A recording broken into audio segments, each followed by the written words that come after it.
ወፈር ያለን ከሆነና ውፍረታችን ላለባበስ የሚያስቸግረን ከሆነ ሰውነታችንን ሰብሰብ በማድረግ አሳምረውና ሸንቀጥ አድርገው የሚያሳዩልን አልባሳት እናያለን።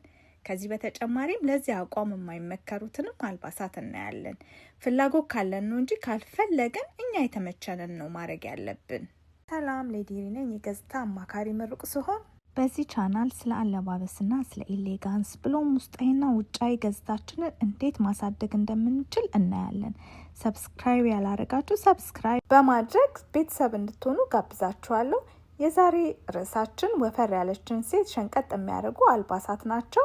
በቅድሚያ ግን የማይመከሩትን እንይ። መራቅ ካለብን አልባሳቶች መካከል በጣም የተጣበቁ፣ በጣም የሰፉ፣ ድርቅ ካለ ጨርቅ የተሰሩና ትልልቅ ፕሪንት ያለባቸውን አልባሳቶችን ነው። አንዳንዴ ወፈር ያሉ ሰዎች ያሸናቅጠናል ብለው ጥብብ ያለ አልባሳትን በልካቸው ያደርጋሉ።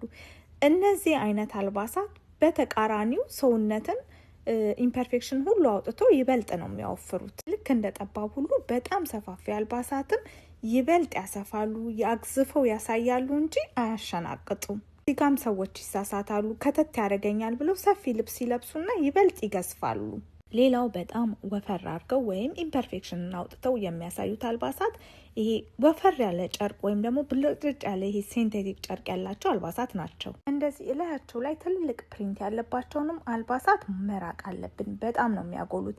በተጨማሪም ወደ ጎን መስመር ያላቸውን አልባሳት። ታዲያ ምን እንልበስ ወደሚለው ስንመጣ ደግሞ በአንደኛ ደረጃ አልባሳትን ስንመርጥ በጣም ያልሰፉም በጣም ያልጠበቡም ሰውነታችን ላይ በመጠኑ ብቻ ሉዝ የሆኑ አልባሳትን ነው መምረጥ ያለብን። እንደዚህ አይነት አልባሳቶች ናቸው ሳያገዝፉንና ተጣብቀው ኢምፐርፌክሽኖቻችንን ሲያወጡ ሸንቀጥ አድርገው የሚያሳዩን። አሁን የሱሪና የቀሚስ አመራረጥን እንይ። ሱሪን ስንመርጥ ሁልጊዜም ሃይዌስት የሆኑ ሱሪዎችን ነው መምረጥ ያለብን።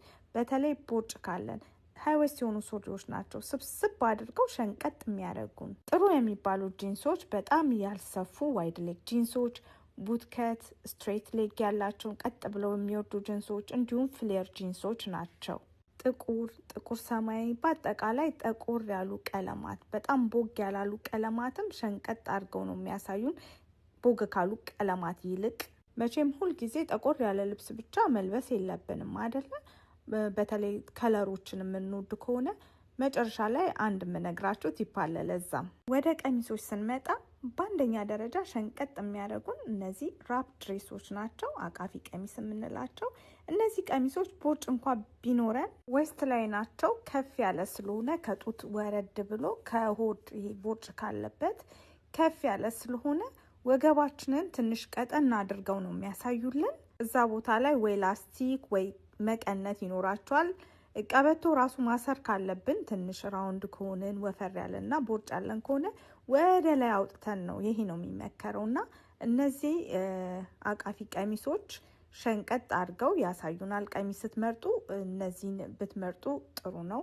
የቁመታቸውን ያው እንደፈለጋችሁ ግን ከጉልበት ትንሽ ረዘም ቢል ይመረጣል። ሌላው ሸንቀጥ የሚያደርገን አለባበስ ሞኖክሮማቲክ አልባሳትን ወይም ሞኖከለር አልባሳትን ተቀራራቢ ወይም አንድ አይነት ቀለም ከላይ እስከታች በማድረግ ሸንቀጥ ብለን ልንታይ እንችላለን። በተለይ ደመቅ ያሉ ቀለማትን ስናደርግ ቅድም ብያችሁ ነበር አንድ ቲፕ ሰጣችኋለሁ ብዬ።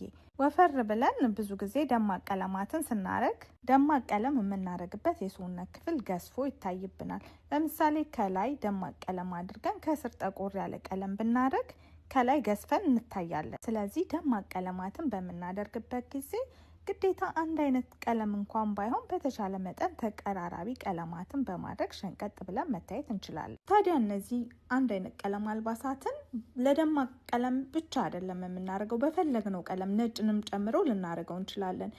ነጭ ቀለም ያወፍራል ይባላል። ነጭ ቀለም የሚያወፍረው ወይ ከላይ ወይ ከስር ብቻ ካረግነው ነው። ሙሉ ከተደረገ እንደውም ቨርቲካል ላይን ፈጥሮ ዘለግ በማድረግ ሸንቀጥ አድርጎ ነው የሚያሳየን።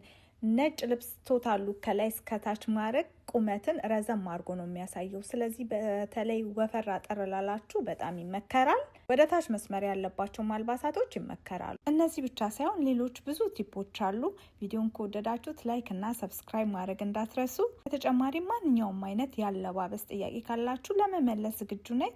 በሚቀጥለው እስክንገናኝ ድረስ ሰላም ሁኑልኝ።